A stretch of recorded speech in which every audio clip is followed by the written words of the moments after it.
In this video, we're going to be sharing the secret to becoming more attractive to your ex again.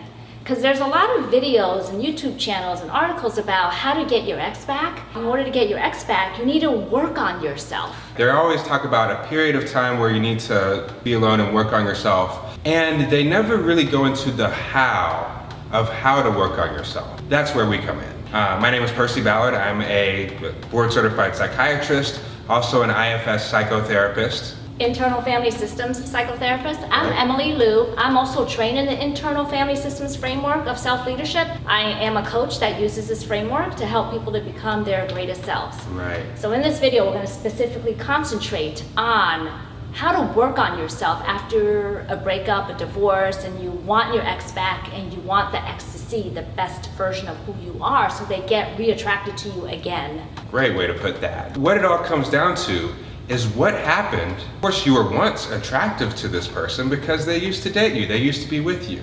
But there is something that happened that caused you to no longer become attractive to that person. And so we're gonna look at that through the framework of a particular type of therapy that we use to kind of break that down to you. So think about when you were first dating your partner.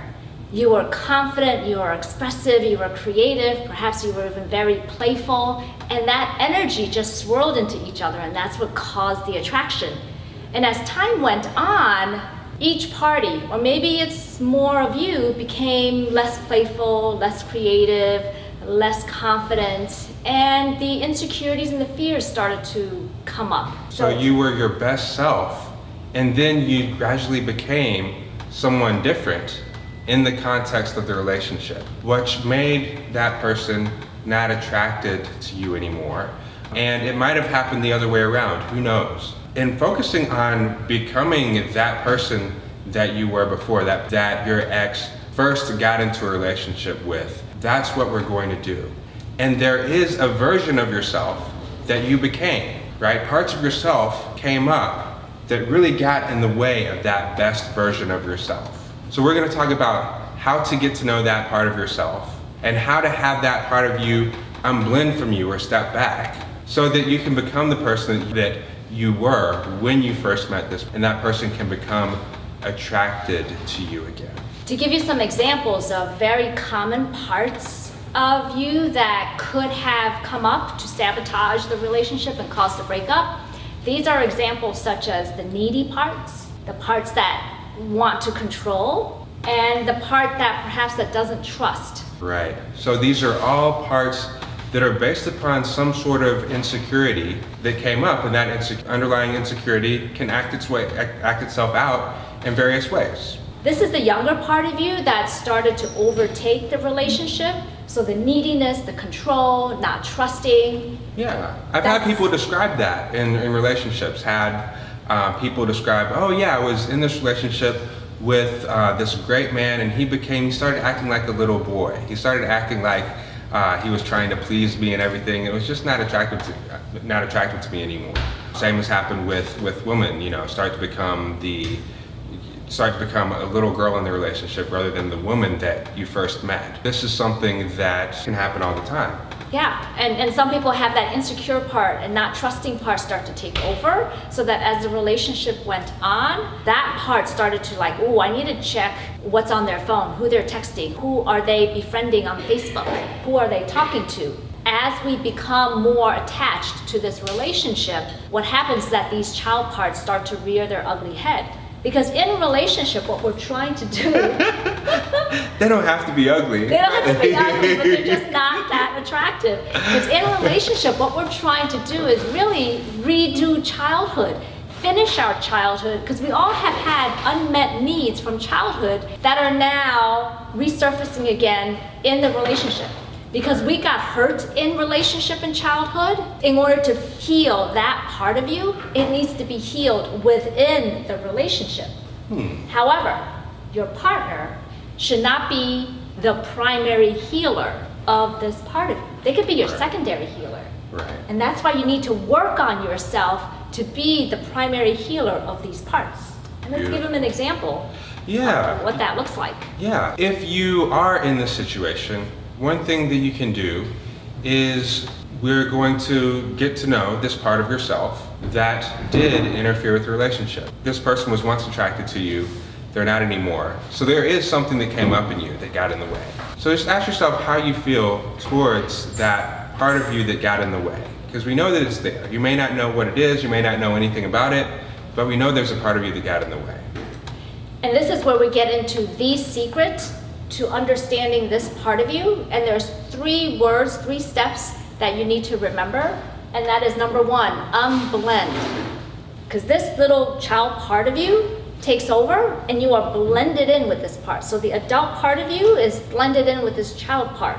So we need to separate out and get it out in front, such as drawing this part of you or using an object, like you could use a glass or something that's around your house to represent this part, because we want to get it out away from us. So first step is unblending.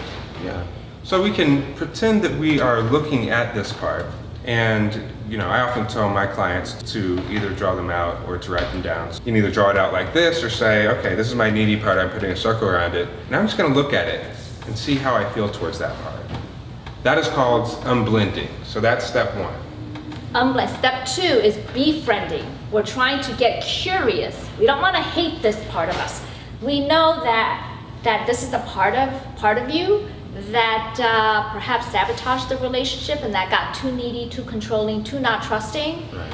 In order for this part to dial down how big it got, it needs to see that you are not going to hate it, because it's not going to transform and dial down unless it feels like it's connected to the highest version of you. And you're the one who needs to lead this part of you to say it's going to be okay. We don't need this needy and not trusting part to overtake us, because it will sabotage the relationship. I've got your needs. So unblend and befriend. And mend.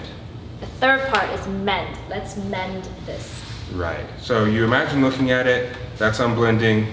You see how you feel towards it, and you might feel angry towards it. See if you can start to feel some curiosity to it. Get to know it and actually befriend it, because you're going to have to know it pretty well in order to help it change what it's doing, or to help it to do that a little bit less. Feel kind towards it. You can actually ask it, is there anything that you would like me to know about you? Imagine it, whatever comes up in terms of images of things that happened a long time ago or things that happened in the relationship that really got you activated.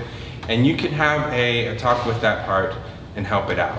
Mending is actually finding out what that part needs. What's the underlying reason that it came up and started taking over their relationship? Yeah. And we have another video that I did where I coached Percy, where he was role-playing his needy part. So right. We're gonna link that video about what this coaching is all about, so that you can unblend and befriend and mend this part of you. And another part, I just gave you the example of not trusting protector, which a lot of people have. Oh, I don't trust my partner. Well, not trusting is because of a childhood wound.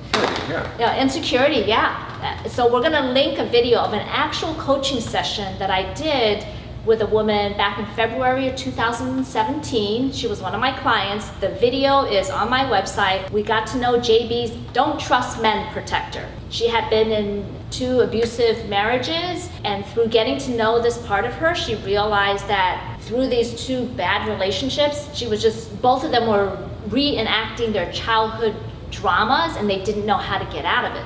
So there's a lot of compassion now for her exes that did her wrong, and it's all because they were broken. Hurt people hurt people. And what was beautiful is that after that Don't Trust Men session, and we unburdened from a 9-year-old incident. It seemed like an innocuous incident, but you'll see in this video, it was a 9-year-old, very dark incident that had her really not trust men. And her energy became lighter as we unburdened from this part of her. And that was back in February 2017. And in July of 2017, while on a 1-month vacation in Europe, she met her Prince Charming. Yeah. And yesterday, she and this Prince Charming got married in Tallinn, Estonia. Booyah, success story. Cool. Yeah. And it's all because she got into the highest version of who she was. She wasn't afraid to be all of who she is.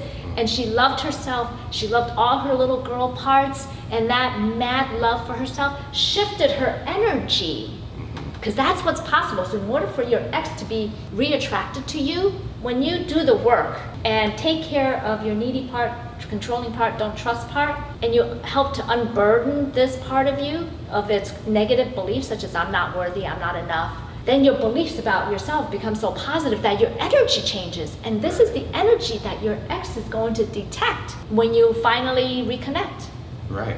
You might be wondering, okay, you're going to teach me how to get my ex back? Well, this is not our expertise. We're talking about how to do the internal work to become attractive to your ex or whatever person you want to attract. You're becoming your highest self again.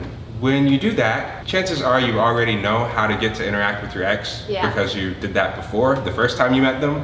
But in that meantime of no contact period, this is where it's important for you to work on yourself. Right. So for you to become energetically that person that your ex was attracted to before, once you shift your energy in this way, you will be attractive to yourself again. You will feel more confident. Once you feel that way, it might so happen that your ex won't be the person that you want back. Since you've changed and shifted, you might actually want something different than your ex. You will know that it's possible for you to get your ex back if you wanted your ex, because you're in that same energy that you were before. Yeah, and the freedom to be yourself. Once you know all these parts of you and how they contributed to the broken relationships in the past, and now like, oh, okay, the self can take care of me. And when you watch that video with my client, JB, where she found her Prince Charming, you will see that her energy is just so lively and alive, and she just felt so free to be herself that she didn't have to wear any masks with this man. Yeah. And that's what can happen to you when you work on yourself through especially internal family systems. Yeah, watch that video. That's how you go from like, ooh, who's that girl to who's that girl? Definitely watch that video. It will show you how the transformation happens. Yeah. In that video, she had already done about 8 hours of coaching with me, and this last coaching session was the one where she wanted to work with her Don't Trust Men protector. So she had already had a lot of self-energy, and she understood the whole process, and you'll see how beautiful the transformation is by the end. You have the secret to getting your ex back, which is becoming your best self again, and you can do that by finding the part of yourself that took over your best self. You unblend from that part, you befriend it, and you mend it. And that will put you back in the energy that you were before. We'll also put a link to finding a therapist. Like if you have any trouble with any of those steps, that is something that a good IFS therapist would be able to help you with. And we'll include links to the books that you can read about internal family systems, and there are many books about relationships and couples that you can inform yourself on, so that you could see, oh my gosh, this is the bad stuff that I did in my relationship. I see it in this story. So You're the One You've Been Waiting For, Bringing Courageous Love into Intimate Relationships, was written by the founder of Internal Family Systems, Dr. Dick Schwartz, and it's a phenomenal book for you to understand how your parts from childhood gets in the way of being the most magnificent version of you. So hopefully you have learned what you need to do, the secret to working on yourself, and it's getting to know these parts and healing them. Excellent. Thank you for tuning in. Take care.